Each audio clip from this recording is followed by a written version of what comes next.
നമസ്കാരമുണ്ട്. ഇപ്പോഴത്തെ ചെറുപ്പക്കാരല്ലേ, ഞാൻ ജെ.കെ. ഇവിടെ ഈ മണ്ഡലത്തിലെ സ്വതന്ത്ര സ്ഥാനാർത്ഥിയാണ് കേട്ടാ. പിന്നെ വോട്ട് ചെയ്യാൻ മറക്കണ്ട കേട്ടാ. ഓരോ വോട്ട് മുട്ടക്ക് കേട്ടാ, മറക്കരുത്. നമ്മുടെ ചിഹ്നം മുട്ടയാണ് കേട്ടാ. മുട്ടക്കാ? ആരെ മുട്ടക്ക്? നിങ്ങളുടെ മുട്ടക്കാണ് വോട്ട് ചെയ്യണ്ടേ? കോഴിമുട്ടക്ക്. ഓരോ വോട്ടും നമ്മുടെ കോഴിമുട്ടക്ക്. നിങ്ങളുടെ പോസ്റ്റർ ഒന്നും കണ്ടില്ലല്ലോ. ഒരു പോസ്റ്റർ നോക്കട്ടെ. അതെല്ലാം ഓന്റെ വാട്സപ്പിൽ വരും കേട്ടാ. അപ്പൊ മറക്കണ്ട, ഓരോ വോട്ടും നമ്മുടെ മുട്ടക്ക്. ഇപ്പൊ എല്ലാം പറഞ്ഞ പോലെ. ഓരോ വോട്ടും മുട്ടക്ക്, ഓരോ വോട്ടും നമ്മുടെ സ്വന്തം സ്ഥാനാർത്ഥി. മുട്ടയും കൊള്ളാം, സ്ഥാനാർത്ഥിയും കൊള്ളാം.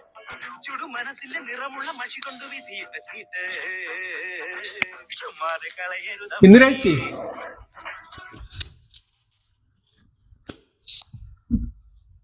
നല്ല ഇതാരിപ്പാ. കഴിഞ്ഞ ഇലക്ഷൻ അല്ലേ നിങ്ങളുടെ കണ്ടത്? അതിന് പിന്നെ നിന്നെ കണ്ടതേ ഇല്ലല്ലോ. അല്ല ഇന്ദിരേച്ചി, കഴിഞ്ഞ ഇലക്ഷൻ ഞാൻ വന്ന വോട്ട് വെച്ചിട്ടല്ലേ നിങ്ങൾക്ക് വോട്ട് ചെയ്തില്ല. അതുകൊണ്ട് ഞാൻ ജയിച്ചിട്ടില്ല, അതുകൊണ്ട് ഞാൻ വന്നിട്ടില്ല. അപ്പൊ ഇപ്രാവശ്യത്തെ ഇലക്ഷൻ ഞാൻ തന്നെയാണ് നിൽക്കുന്നത്. അതുകൊണ്ട് എന്റെ വോട്ട് മറക്കാൻ പാടില്ല. നമ്മുടെ ചിഹ്നം മുട്ടയാണ്. ഓരോ വോട്ടും മുട്ടയ്ക്ക്. കഴിഞ്ഞ പ്രാവശ്യം നീ എന്നാ പറഞ്ഞത്? ജയിച്ചാൽ ഞാനിവിടെ ഒരു സിക്സർ ഉണ്ടാക്കുന്നല്ലേ പറഞ്ഞു. എനിക്ക് അത് കൊടുത്തു. ചേച്ചി, കഴിഞ്ഞ തവണ ഞാൻ പറഞ്ഞ സ്വിറ്റ്സർലൻഡാണ്, ഇപ്രാവശ്യം പറയുന്നത് ദുബായ് ആക്കുന്നതാണ്.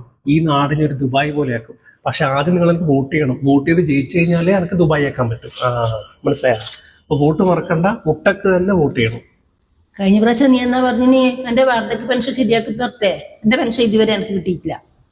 എന്റെ ചേച്ചി, കഴിഞ്ഞ പ്രാവശ്യം അനക്ക് വോട്ട് ചെയ്തിട്ടില്ല, ഞാൻ ജയിച്ചിട്ടില്ല. അതുകൊണ്ടാണ് നിങ്ങളെ പെൻഷൻ പെൻഡിങ് ആയത്. ഇതാ ഈ ഫോം ഇപ്പൊ തന്നെ ഫില്ല് ചെയ്ത് എനിക്ക് തന്നു. ഞാൻ ജയിച്ചു കഴിഞ്ഞാല് ആദ്യത്തെ പെൻഷൻ ചേച്ചിയുടെ തോന്നും. വാർദ്ധക്യ പെൻഷൻ വീട്ടിലെത്തും, മറക്കണ്ട. എന്നാ ഇത് കൂടി ഇപ്പൊ തന്നെ ഫില്ല് ചെയ്ത് എടുക്കാറ്. ഒന്നും നോക്കണ്ട, ഇത് ഫില്ല് ചെയ്ത് ഇപ്പൊ തന്നെ തന്നോ. കൊള്ളാല. നീ നിന്റെ മുട്ടി നീ നാളത്തേക്ക് വന്നേ. ഡോറും കൂടി നാളത്തേക്ക്. ചേച്ചിക്ക് സന്തോഷം. അപ്പൊ ഒരു വോട്ട് എന്തായാലും ഉറപ്പായി.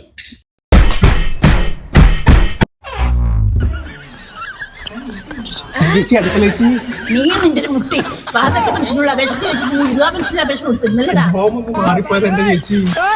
ചേച്ചി വേണമെങ്കിൽ ഞാൻ ഫോം വേറെ തരാം. ഇത് വാർദ്ധക്യ പെൻഷനുള്ള അപേക്ഷയാ. കൃത്യമായ വിവരങ്ങളില്ലാത്ത ഇതുപോലുള്ള രാഷ്ട്രീയക്കാരെ സൂക്ഷിക്കുക. പെൻഷൻ ഫോം മാറി നൽകുന്നവരെയല്ല, മറിച്ച് നാടിന്റെ ആവശ്യങ്ങൾ അറിഞ്ഞു പ്രവർത്തിക്കുന്നവരെ വേണം നാം തിരഞ്ഞെടുക്കാൻ.